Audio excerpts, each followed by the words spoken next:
नमस्कार दर्शक बंधु को स्वागत जनाऊँ आज आउ एक नुआ भिडियो को। तेज दर्शक बंधु पीएम आवास योजना को नहीं आसला एबे आउ एक बड़ खबर। तेज पीएम आवास योजना हटिगला यही तीन शर्त। तेज पूर्वर सरकार 13 गोटी शर्त रखी पीएम आवास योजना रे। तेज बर्तमान 3टी शर्त हटई देइछंती जहाँफल अधिक हिताधिकारी लाभान्वित हो पारे एवं आवेदन समय को वृद्धि करिसंती राज्य सरकार। तेबे जो माने पीएम आवास योजना रे वर्तमान सुधा आवेदन करि नाहंती सेमानक पई मध्य डेडलाइन वृद्धि करिसंती राज्य सरकार। दर्शक बंधु आज रही वीडियो माध्यम रे एई पीएम आवास योजना रो जो 3टी शर्त को सरकार वर्तमान हटई देइछंती से 3टी शर्त कोन जानिबा एवं जो माने नुआ करी आवेदन करिथिले एई पीएम आवास योजना रे सेमानकर वर्क ऑर्डर सेमाने केमिति देखिबे समस्त डिटेल्स आज रही वीडियो माध्यम रे आलोचना करबे। ते वीडियोटी भल लागिले गोटे लाइक करबे अन्य मानकु शेयर करबे एवं तेबे देखंतु पीएम आवास योजना को नहीं एबे आसिला आउ एक बड़ खबर। तेबे पीएम आवास योजना रो हटिगला एही 3टी शर्त तालिकार नाम आसीबा होइगला सहज। प्रधानमंत्री आवास योजना माध्यम रे भारत सरकार लोकों को घर जोगाई देइछंती। एही योजना रे वर्तमान 3टी शर्त को ह्रास करा जायछि। या द्वारा लोक माननकु एही योजना माध्यम रे आहुरी लाभ मिलि परिबा। आसंतु जानिबा सेही 3टी शर्त विषय रे। तेबे एथिरे प्रथम शर्त आपणक पाखापाखि मासिक आय 10,000 थिला जहाकू हटा जाई वर्तमान 15,000 टंका करा जायछि।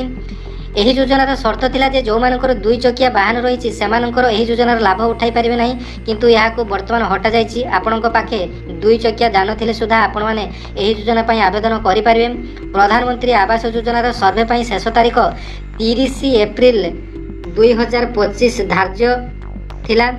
हेले वर्तमान केंद्र सरकार एही तारीख को मे 15 तारीख देखो मे 15 तारीख 2025 पर्यंत वृद्धि करिसंती। तेबे जो लोक माने एही योजना पई आवेदन करि नाहंती से माने एही योजना रे मे 15 तारीख पर्यंत आवेदन करि परिबे।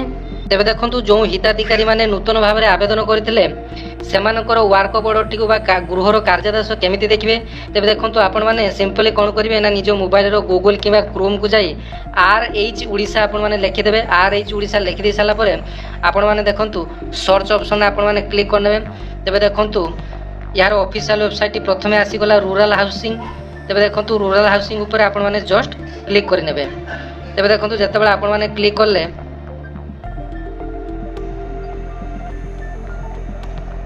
तापर देखंतु यार मेन पेज टी ओपन हो जिवो। आपण माने कोन करिवे ना तळकु तळ टिके स्क्रॉल करिवे।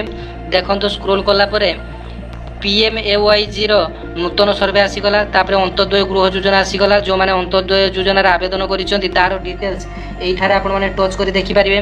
तेबे देखंतु आपण माने वर्तमान एही प्रधानमंत्री आवास योजना रो गृहर कार्यादेश देखिया पई चाहुचंती। तेबे देखंतु एही जो PDF फॉर्मेट टी रहिछि एही PDF फॉर्मेट ऊपर आपण माने जस्ट क्लिक करनेबे। तेबे देखंतु आपण माने जेतेबेले एठारे क्लिक करले देखंतु आपण मानकर डिटेल्स ओपन होई गला।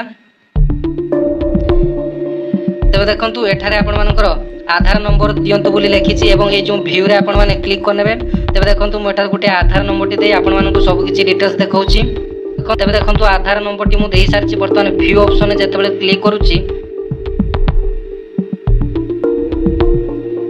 तेबे देखंतु एठारे आपण मानकर गुटे डाउनलोड ऑप्शन आसुछि। तेबे डाउनलोड आपण माने करि परिबे। नचेत आपण माने देखंतु गृहर कार्यादेश आपण मानकर देखंतु पंचायत समितिर ना आसी जिवो, कार्यादेश संख्या मध्ये आसी जिवो एवं आपण मानकर नाम मध्ये आसी जिवो, आधार नंबर आसी जिवो, ग्राम आसी जिवो, जिला मध्ये आसी जिवो। तेबे देखंतु एटारे आपण मानकर सब किछि डिटेल्स आसीबो। तेबे प्रथम किस्त रे आपण माने केतो टंका पाइबे। देखंतु प्रथम किस्त रे आपण माने 40,000 टंका पाइबे। द्वितीय किस्त रे आपण माने 65,000 टंका पाइबे एवं तृतीय किस्त रे आपण माने 25,000 टंका पाइबे। तो आपण माने प्रथम किस्ती केवल फाउंडेशन पकेया पई आपण माने कार्यादेश सहित आपण माने 40,000 टंका पाइले। तेबे द्वितीय किस्त रे आपण माने छात स्तर रे से तेबे देखंतु सेंटरिंग करिया पई आपण माने 65,000 टंका पाइले। तेबे देखंतु तापरे संपूर्ण गृह निर्माण सहित शौचालय निर्माण कांथरे लोगो थिबा फलक स्थापन करी हिताधिकारी गृह रे रहिबा आरंभ करिया परे आपण माने आउ 25,000 टंका पाइबे। अर्थात आपण माने समुदाय 1,30,000 पाइले। तेबे वर्तमान सरकार घोषणा अनुसार 1,20,000 जो पूर्व मिलूला बर्तमान ताहा 1,80,000 टंका हो जाइछि।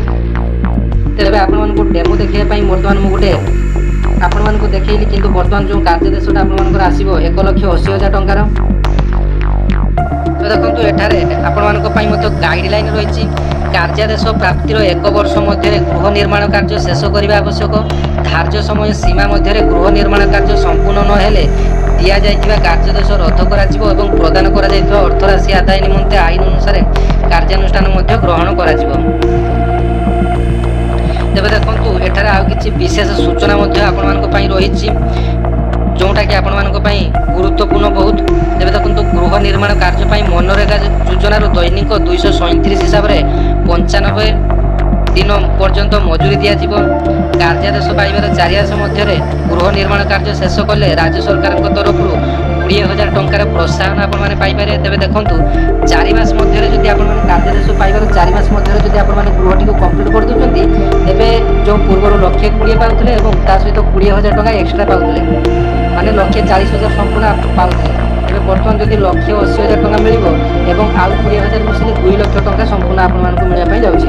ତେବେ କାର୍ଯ୍ୟାଦେଶ ପାଇବାର 6 ମାସ ମଧ୍ୟରେ ଗୃହ ନିର୍ମାଣ କାର୍ଯ୍ୟ ଶେଷ କଲେ ସରକାରଙ୍କ ତରଫରୁ 10,000 ଟଙ୍କାର ପ୍ରୋତ୍ସାହନ ରାଶି ଆପଣମାନେ ପାଇପାରିବେ। ଯଦି 4 ମାସ ମଧ୍ୟରେ ଆପଣମାନେ ଗୃହଟିକୁ କମ୍ପ୍ଲିଟ୍ କରୁଛନ୍ତି, ତାହେଲେ 20,000 ଟଙ୍କା ଆପଣମାନେ ବେନିଫିଟ୍ ପାଇବେ। ଯଦି ଆପଣମାନେ 6 ମାସ ମଧ୍ୟରେ କମ୍ପ୍ଲିଟ୍ କରୁଛନ୍ତି, ତାହେଲେ 10,000 ଟଙ୍କାର ଆପଣମାନେ ବେନିଫିଟ୍ ପାଇବେ। ତେବେ ଦେଖନ୍ତୁ ଗୃହ ନିର୍ମାଣ ସଂକ୍ରାନ୍ତୀୟ ଆବଶ୍ୟକ ସହାୟତା ପାଇଁ ନିମ୍ନ ନୋଡାଲ ଅଫିସରଙ୍କ ସହ ଆପଣମାନେ ତେବେ ଆଶା କରୁଛି ଆଜିର ଭିଡ଼ିଓଟି ଭଲ ଲାଗିଥିବ। ଧନ୍ୟବାଦ।